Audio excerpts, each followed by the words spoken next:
Welcome to new TV Telugu. ఇప్పుడు Telangana top 10 చూద్దాం. మెట్పల్లి పట్టణంలోని 11వ వార్డులో పెన్షన్దారులకు ఆధార్ అథెంటికేషన్ ప్రక్రియ ప్రాముఖ్యతను వార్డు మెంబర్ రెబ్బాని మహేష్ తెలియజేశారు. ప్రభుత్వం అందించే పెన్షన్ పొందడానికి ఇది సులువైన మార్గమని, ప్రతి పెన్షన్దారుడు ఈ ప్రక్రియలో తప్పనిసరిగా పాల్గొని అధికారులకు సహకరించాలని ఆయన కోరారు. Ward officer Nikhil, ward RP కడెట్ జ్యోతి ఆధార్ అథెంటికేషన్ ప్రక్రియ నిర్వహిస్తున్నారని పెన్షన్ వినియోగదారులకు తెలిపారు. ఈ ప్రక్రియ ద్వారా పెన్షన్ పొందడం సులభతరం అవుతుందని ఆయన పేర్కొన్నారు.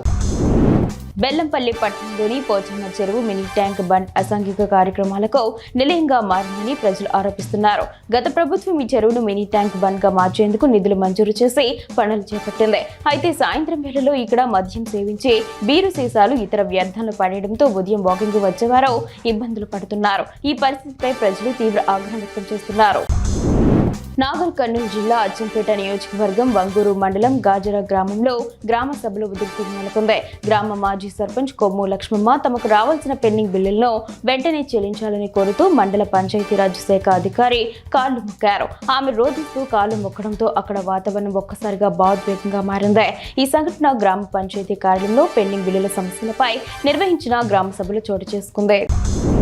నాగర్ కర్నూలు జిల్లాలో ప్రత్యేక సమగ్ర ఓటరు జాబితా సవరణ కార్యక్రమాన్ని పారదర్శకంగా సమర్థవంతంగా నిర్వహించాలని జిల్లా కలెక్టర్ హేమంత్ కేశవ్ పాటిల్ ఆదేశించారు.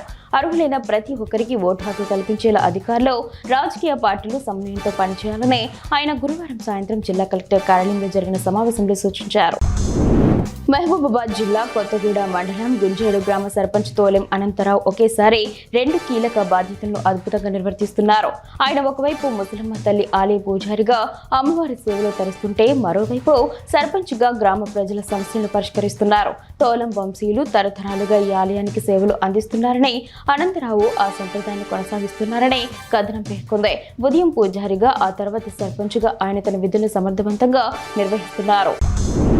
రబీ ధాన్యం కొనుగోలును వేగవంతం చేశామని, రైతులు ఆందోళన చెందాల్సిన అవసరం లేదని జిల్లా కలెక్టర్ బి చంద్రశేఖర్ తెలిపారు. ఆయన జిల్లా ఎస్పీ శరత్ చంద్ర పవర్తో కలిసి నల్గొండ జిల్లా పిఏ పల్లి మండలం వ్యవసాయ మార్కెట్ యార్డ్లోని పిఏసిఎస్ ధాన్యం కొనుగోలు కేంద్రాన్ని ఆకస్మికంగా తనిఖీ చేశారు. కొనుగోలు ప్రక్రియను పరిశీలించి హైవేపై వాహనాలను ఆపి ధాన్యాన్ని మిల్లులకు పంపేలా ఏర్పాట్లు చేశామన్నారు. యాదాద్రి భువనగిరి జిల్లా యాదగిరిగుట్ట పట్టణం నుండి మూటకొండూరు మండలం వరకు పెట్రోల్, డీజిల్ ధరలు పెరుగుదలకు నిరసనగా తెలంగాణ రాష్ట్ర ప్రభుత్వ whip Aleru MLA Beerla Ilaiah cycle యాత్ర చేపట్టారు. ప్రజా సమస్యలపై తనదైన శైలిలో స్పందిస్తూ సామాన్య ప్రజల ఇబ్బందులను ప్రభుత్వం దృష్టికి తీసుకెళ్లే ప్రయత్నంగా ఈ నిరసన కార్యక్రమాన్ని నిర్వహించారు. సైకిల్ యాత్ర అనంతరం మూటకొండూరు మండలంలోని పలు ముఖ్యమైన అభివృద్ధి కార్యక్రమాలు, ప్రజా సమస్యలపై తెలుసుకున్నారు. వైరా నియోజకవర్గంలో 200 కోట్లతో నిర్మిస్తున్న యంగ్ ఇండియా ఇంటిగ్రేటెడ్ గురుకుల భవన్ నిర్మాణ పనులను ఎమ్మెల్యే మాలోత్ రామ్దాస్ నాయక్ పరిశీలించారు. విద్యార్థుల సంక్షేమమే రాష్ట్ర ప్రభుత్వ ధ్యేయమని, అదనపు వసతుల కోసం 80 లక్షల రూపాయల నిధులు ప్రతిపాదనలు జిల్లా కలెక్టర్కు అందజేశామని ఆయన తెలిపారు. ఇందులో టాయిలెట్లు, మంచినీటి వసతి, ఇతర ప్రాథమిక సౌకర్యాల మెరుగుదల ఉంటుందని పేర్కొన్నారు. నార్సింగి పంచాయతీలో సఫాయి కార్మికురాలుగా పనిచేస్తున్న మహిళకు ఇప్పటికీ ఇందిరమ్మ ఇల్లు మంజూరు కాలేదు. గ్రామ శుభ్రత కోసం ప్రతిరోజు కష్టపడుతున్నప్పటికీ ఏళ్లుగా పూరి గుడిసెలోనే కుటుంబంతో జీవనం సాగిస్తున్నామని ఆమె ఆవేదన వ్యక్తం చేశారు. ఎన్నిసార్లు దరఖాస్తు చేసుకున్నా అధికారులు పట్టించుకోలేదని, అర్హులమైన తమకు ఇల్లు రాకపోగా అనర్హులకు మంజూరు చేశారని ఆరోపించారు.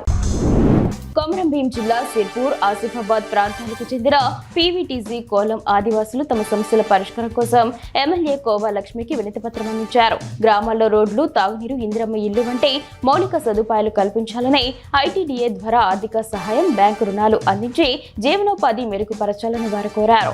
ప్రభుత్వం పీవీటీజీ కోలం ఆదివాసుల సంక్షేమానికి తగిన ప్రాధాన్యత ఇవ్వడం లేదని ఆవేదన వ్యక్తం చేస్తూ అర్హులైన వారందరికీ ఇందిరమ్మ ఇల్లు మంజూరు చేయాలని విజ్ఞప్తి చేశారు.